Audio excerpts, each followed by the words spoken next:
The first slam poem I ever wrote, I wrote it early on in my recovery when I started to equate all of these things that I needed to fix in my life with like a big garden, and I was like tending this garden. So this poem is called My Garden. There is a garden that grows inside my head, overgrown and wild. It hides away in a dark, musty corner where music does not play and voices do not sing. Underneath clouds of depression, it wilts under constant rain and humidity. Air so thick, my lungs swell at the thought of its moisture taking root in my chest where there's hardly any room left to breathe. The few flowers that exist cower under the backdrop of weeds that outstretch towards a darkened sky.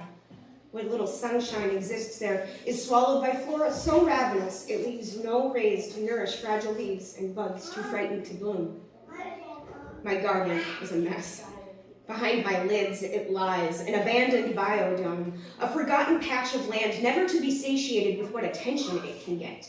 It clamors and hollers until the screaming is all I hear, until its yelling is all there is, until it grows so loudly that I can no longer take the noise and I cry just to give it the water it so desperately demands.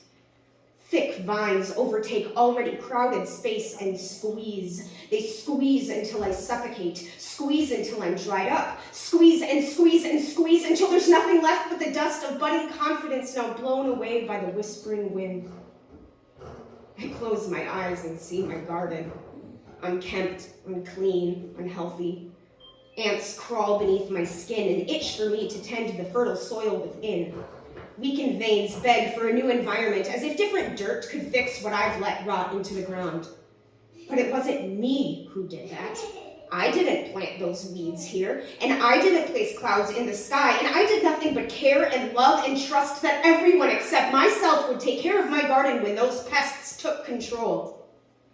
My tender seedlings could not grow under their constant words and lies and goodbyes that were wrought with expectations nobody could fulfill. How could anybody thrive? How could I be expected to survive when I was alone in this box filled with mud I was buried under?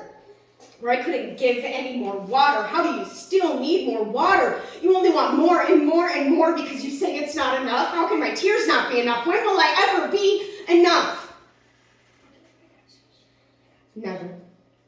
It will never be enough, just like water is not enough, and sunlight is not enough, and the richest soils money can buy are not enough because brittle compliments and kind tongues will never be enough on their own to make my feeble plants grow.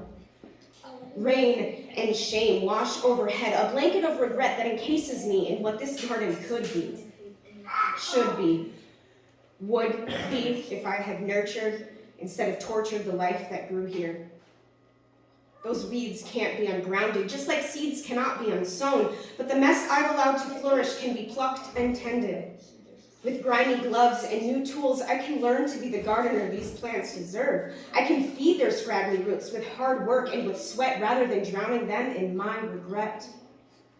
I can reap the fruit they'll bear and harvest the joy they'll bring once their sprouts shoot up into the sky where there's nothing but empty space and fresh air and plenty of room to grow. Because one day this garden will burst with new life and overshadow those damned weeds that lay dormant, forever waiting to overstay their welcome. But this time, it is them that will not survive, for I am finally ready to help my beautiful garden grow.